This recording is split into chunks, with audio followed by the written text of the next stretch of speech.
Get in here. It is the best day. This is a day where we talk about the big pop culture stories of the week.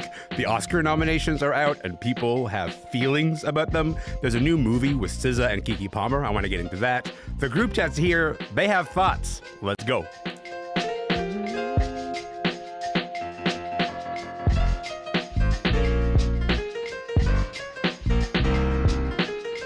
I'm Elamin Abdelmahmoud, and this is Commotion. Look, like I said, the Oscar nominations are out. Some big surprises, some big snubs, if you ask me personally. But hey, don't take my word for it, because the group chat is here, and they have thoughts on this.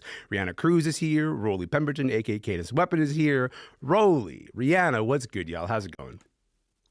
Hey. What's up? Listen, I'll tell you this. Also, our pal, Ashley Ray, the comedian, was going to join us. We haven't had a chance to have any luck get her on the line yet, but maybe she might join a little bit later. But in the meantime, look, yesterday I was doing the math because, I'm a math whiz, as you know, and just sitting there counting the nominations, and no movie got more nominations than this one.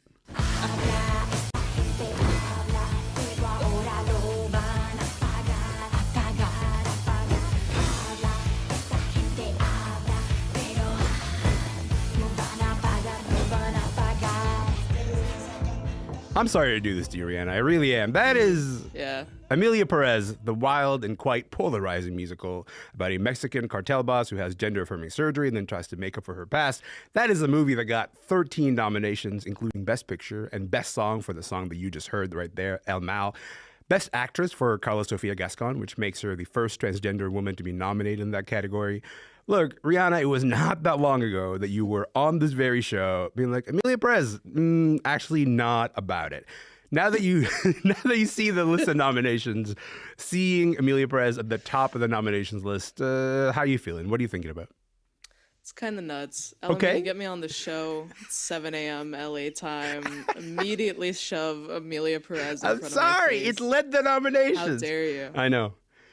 It's crazy. But no, I was surprised to see it get as many nominations as it did. I mean, when I watched it in the theaters, I immediately walked out and looked to my friend that I was with, and I was like, wow, I did not like that, and it is going to win so many Oscars. I kind of saw this awards arc coming. I don't know. I think the critical temperature on Emilia Perez widely has been more positive than, like people like myself, like trans critics and queer critics being like, this isn't so hot. But I don't know, like I would have expected like perhaps maybe The Brutalist or even a Nora, to kind of lead the awards charts. So the fact that it's for a movie that is so like weird and random, frankly, feels interesting. It kind of signifies that the Academy is like going through a little bit of an identity crisis right now, but perhaps that's me prescribing too much meaning to Emilia Perez's status, at the Oscars. No, that is a valid question. I think it is an open question as to how this movie ends up becoming the one that is in the lead when it comes to the Oscar nominations, and also more importantly, I think it broke a record for most nominations for a foreign film. Right, and then when you see that reaction, like you're like, of course I want the Academy to get better at recognizing foreign films. I thought it would be with Parasite. You know what I mean? I thought it would be with a different kind of movie that isn't this movie. But also, do you want to just go into that disparity that you just talked about a little bit, like the idea of, listen, Emilia Perez, actually pretty widely, decently reviewed film. Like there is some acclaim to this film and the momentum that it has. However, queer and trans critics are saying this movie actually might not be doing the work that you think it is doing. Do you want to talk about that disparity a little bit between the wider acclaim and also how maybe queer people in the queer community would maybe feel about this movie? Yeah, I mean, largely since the start of Emilia Perez's press run, I mean, I'm going back to when it was at Cannes over the summer. Yeah. People walked, there seemed to be two camps, right, divided on this movie. People that walked out of it being like, wow, that was crazy, and a musical and an opera about Mexican trans drug lords, how incredible and random. And then the other half of the camp is queer people, Latino people, largely people watching this movie that are like, there's a lot of stereotypes in here. You know, I feel uncomfortable by the framing of the trans character. I feel uncomfortable by the way that Mexico is portrayed. It's a film made entirely by French people. There's only one Mexican person in it, and it's Selena Gomez. Like, these are things that cloud, I think, like my own perspective of the movie. And that's a lot of discourse I've been seeing from critics of various communities that are reflected in the movie. This does not accurately portray my identity. When I was watching it, I found it to be, I mean, I told you this on our Emilia Perez episode, Elamin, like I found it to be particularly reductive. Yeah.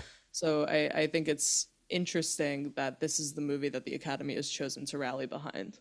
Rollie, the number of nominations for Emilia Perez notwithstanding, I think like there's also a bunch of surprises in the nominations that came out. I'll tell you what jumped out at me. What jumped out at me is Dune 2 being nominated for Best Picture. Denis Villeneuve, not Canadian director Denis Villeneuve, not nominated in the director category. That's a surprise to me. John Chu, the director of Wicked, Wicked gets a Best Picture nomination. John Chu does not get one of those. In fact, I think all of the Best Director nominees are all first-time nominees, which is like that's a surprising thing. That doesn't normally happen. It feels like the Academy's maybe trying to shake some things up. The biggest snub for me, Clarence Macklin is in this movie called Sing Sing.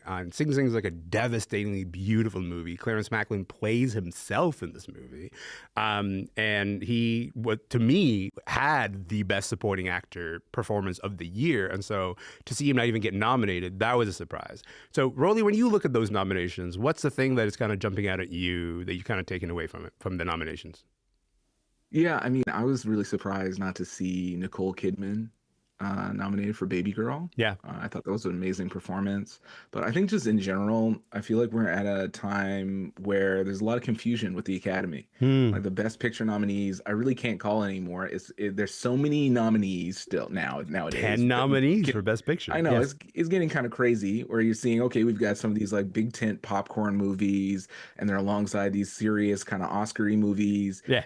And then I was like, wow, they actually nominated The Substance for Best Picture, which I really enjoyed. A body horror movie. Yes. It's so freaky. You know, it's like, who are the people who are voting these days?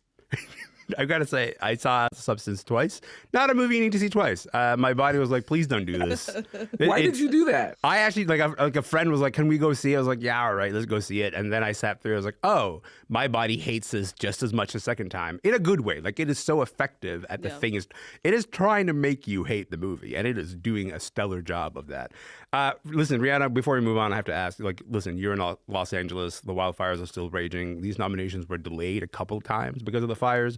What's the mood in the city right now, do you think? What are people ready to start thinking about the Oscars? Like, have you already shifted in that direction? Short answer, no. Okay. I think, you know, there's a lot of nominees whose houses have been lost. You know, I read that Diane Warren's house was lost in the fires, and she's nominated for Best Original Song. So I'm not sure if the city is very like award season, right? Because we also got the Grammys coming up, and I think these like, it's a weird time in LA where on one sense, or on one hand, there's a desire to like return to normalcy, right? Where we're like, oh, okay, like we have our traditional LA like staples coming up, right? Like we have award season, that's unshakable. But I think like there is also like a weird mood thing where it's like some people, you know, are like really in the trenches. Thankfully, I'm safe. But, you know, other people are really in the trenches, and they probably don't want to think about the Oscars. They don't want to think about getting styled. You know what I mean? Like it's still a chaotic period in their life, right? Like it feels like a collision of two different identities of Los Angeles. Like there's like Los Angeles that is like, it's the city that celebrates all these awards, that hosts all these awards. And then there's the other Los Angeles, which is like very vulnerable to fires. And in fact, you know, like those fires did in fact ruin a historic number of structures. And then like there's this kind of collision of those identities. I don't know how you even go about resolving that, but I guess maybe for some people you got to live with the contradiction, right? Yeah, exactly. I mean, that's Los Angeles, baby. What more is there to say? That's actually, I think that is all that there is to say. Okay, I want to move on to one of the most talked about films of this current year. I thought you gave loans to anybody. Yeah, anybody with some proof of income. I do work at a diner. I'm a waitress. I make a steady paycheck. Full disclosure, my credit score is currently a... Are you having a heart attack? I've never seen a credit score this low. That is a scene from One of Them Days starring Keke Palmer and SZA. SZA, in her film debut, it is written and directed by Serena Singleton, co-produced by Issa Rae, and it came this close to unseating Mufasa the Lion King at the top of the box office last weekend. Not bad at all for a low-budget comedy. Rollie, I'm going to start with you on this one. Set the scene for us. What is One of Them Days about, and why do people seem so eager to see this movie? Well, it's about two best friends and roommates, played by SZA and Keke Palmer, who lose their rent money and they got to get it back by the end of the day, or they get evicted. And I saw it last night. I really enjoyed it. It was a total blast. And it was also really, I felt like a clever commentary on gentrification as well. I think people are really excited about this movie because it's a buddy comedy with two Black female leads. Like, you really don't see that very much. I actually can't remember seeing that in a major motion picture at all, really. SZA is also having just an incredible run right now. She almost had the #1 album and #1 movie. Yeah. If it wasn't for Mufasa. Yeah. And she's about to perform at the Super Bowl with Kendrick Lamar in a couple weeks. So it's a good time to be SZA. Well, look, she made us wait a long time, so you know what? It's finally time. She could have been at the top of her game anytime that she wanted, but she made us wait for that album for so long. But she finally released it, and we will, I suppose, allow it. Rihanna, let's talk about the movie. What do you think of the movie? I loved it. I saw it last night. Get in there. Obsessed. Tell me about it. Why'd you love it?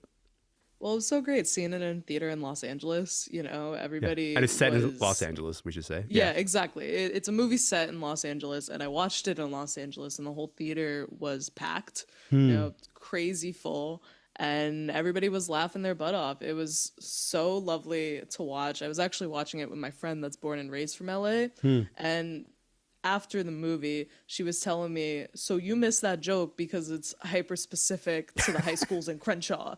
Like, and there's loaded meaning behind that one word joke. Like stuff like that is just That's beautiful. all throughout the movie. It's very hyper local, but also super funny where anybody could watch it and laugh, laugh a ton. I don't remember the last time I laughed at a movie in the theaters. So that's amazing. That's an amazing feeling. Just to walk out of the theater, and go like, that gave me the break that I'm looking for.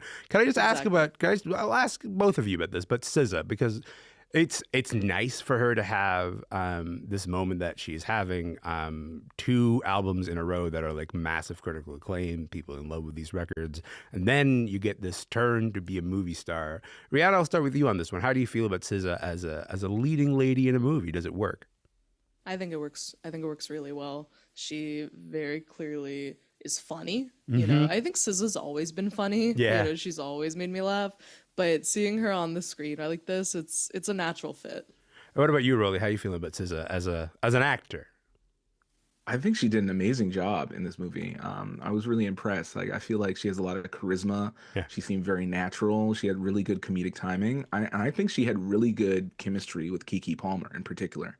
Like, I would watch, 20 movies with both of them, like Ben Affleck and Matt Damon or something, Well, I mean, like, it's funny that you say that because, like, the movie is being compared to Friday, right? Like when people are sort of like talking about this movie, they're sort of compare it to the, of course, 1995 classic Ice Cube, Chris Tucker classic Friday, and like there's this notion of, okay, that used to be a genre that existed and that we like really uplifted and spent a lot of money sort of celebrating that kind of buddy comedy, and we don't really get a lot of that. What do you think? What do you think of that comparison? Does that comparison kind of hold up for you think?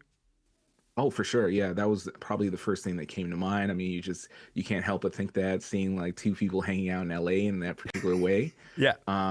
But yeah, that's a really good point. I feel like growing up in the 90s, you're seeing a lot of these kind of Black comedies in this kind of mold. And it was really a great time for that form of representation. And I feel like we don't see that as much. I think maybe we're not, the studios aren't funding as many Black directors and Black writers and Black producers, like you see Issa Rae being involved with this. So hopefully this shows that, you put different kinds of people in the front of these films, and it's going to bring in a larger audience. Rihanna's like, I just want to laugh in a theater. Can we just make movies and make me laugh in a theater with a bunch of people that I know and I love? Because like that's I think we used to treat movie theaters like cathedrals in that way. Like it's like a space to show up and feel a feeling with people that you love. And comedy was one of the best things that you could do. And like there's so many nice dramas that are out. And I love a drama, but like there is something to be said about the smile that is currently on your face, Rihanna, as you like think about the time that you had at that movie. Okay, for folks just joining us, my name is Elamin Abdelmahmoud, and you are listening to Commotion. Reanna Cruz is here. Rollie Pemberton is here. We've been talking about this new SZA movie, and she's been in the news a lot lately. Rollie, you mentioned she's going to be performing with Kendrick at the Super Bowl. That's on February 9th. But also, you can hear her on this record. Mr. Postman, is you driving to me? Is you driving cross country? You've been up for 3 days with one nap. I know you missed the night time. I know you miss your lifetime. Tell me the truth. That is SZA as a guest on a track called DJ's Chord Organ alongside the rapper-producer Mac Miller. This is from Mac Miller's new posthumous album called Ballonerism.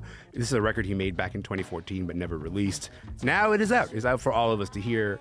Look, Mac Miller was one of those big, massive guys. Like was one of the big names, one of the most popular artists of the 2010s. He died from an accidental drug overdose in 2018. He was 26. Rihanna, remind us why Mac Miller was such an important figure to his generation. I love Mac Miller. You know, nobody can resist a jazzy R&B introspective hip hop song with incredible production. Yes. Like he always looked at his music from the lens of a singer-songwriter, right? Like even when he was making frat rap in his early days of his career, he always had a very universal look at the way he approached his music. And he is one of the very few people that seamlessly made that transition from doing songs like Donald Trump to, you know, what he ends up doing on Swimming, these large, grandiose, deeply introspective. heavy, Yeah. very, very introspective work. And I think he resonates because his music is designed to stand the test of time. You know, I think he's one of the most impactful artists from his generation. We don't really see many people cribbing his style yet. You know, it's very, very singular.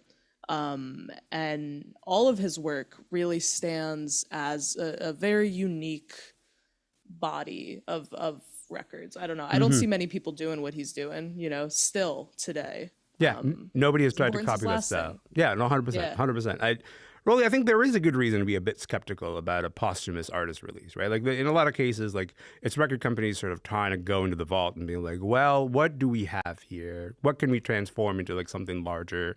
But sometimes it's like you're trying to pass off unfinished tracks as legitimate work. And that feels a little bit difficult. But this is where maybe Ballonerism is a bit different because it was done. It was something that sort of like Mac Miller sort of felt like this is cooked, this is ready, we could present it to the world, and then he kind of held it back. So what makes this a unique entry, you think, to Mac Miller's entire catalog?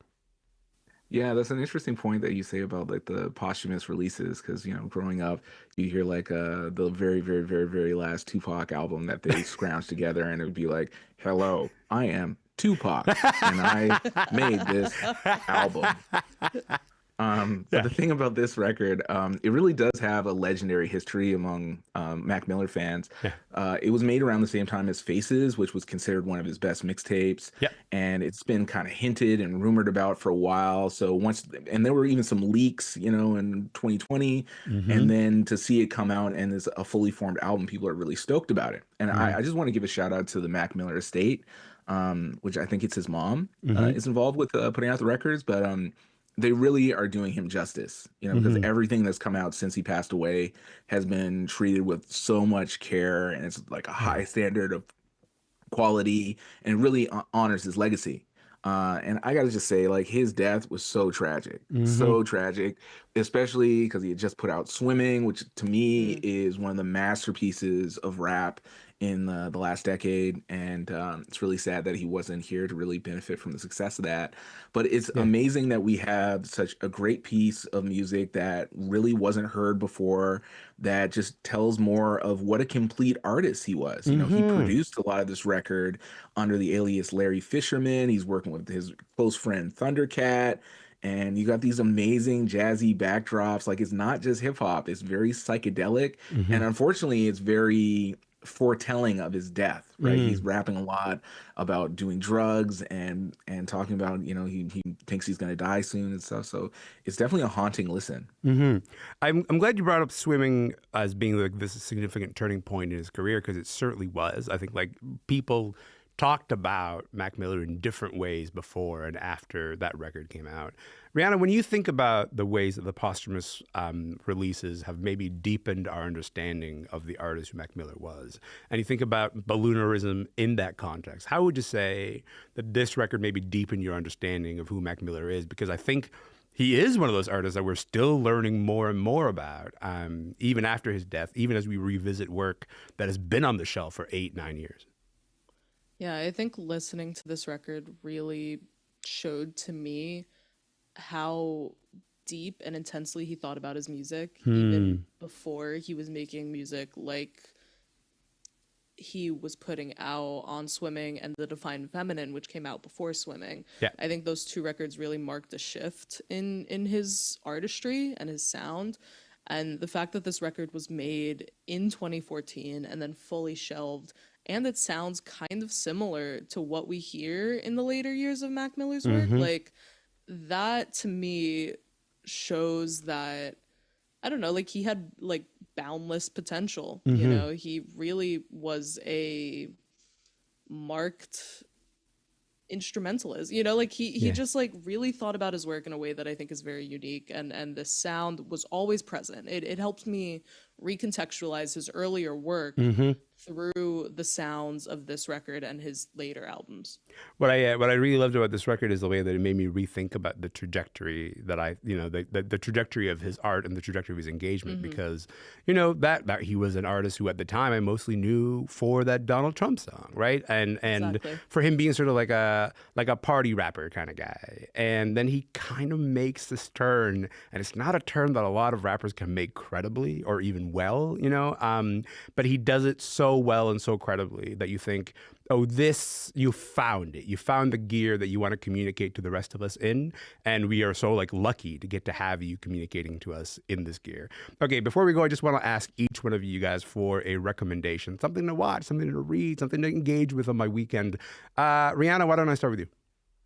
All right, we talked about having a good time in the theater, really marveling at the cinema in which we were presented. So I'm here to recommend Better Man, the Robbie Williams biopic, where he is portrayed by a CGI monkey. Now, hear me out. I didn't know who Robbie Williams was either before last week. I live in America. Rollie's like, that's wild. That's wild. Okay, all right, continue. Yes. The American phenomenon of knowing I'm nothing not knowing about Robbie Take Williams. That or Robbie Williams. But the movie was incredible, and probably one of my favorite movies of last year. I've seen 150 movies from 2024. This is in my top 10. I loved it. It was incredible. A full-throated endorsement. I'm going to see it tonight. Like that, my plan is like literally tonight is the day that I'm going to see this movie. Rollie, you got like a minute left. What do you want to recommend, pal?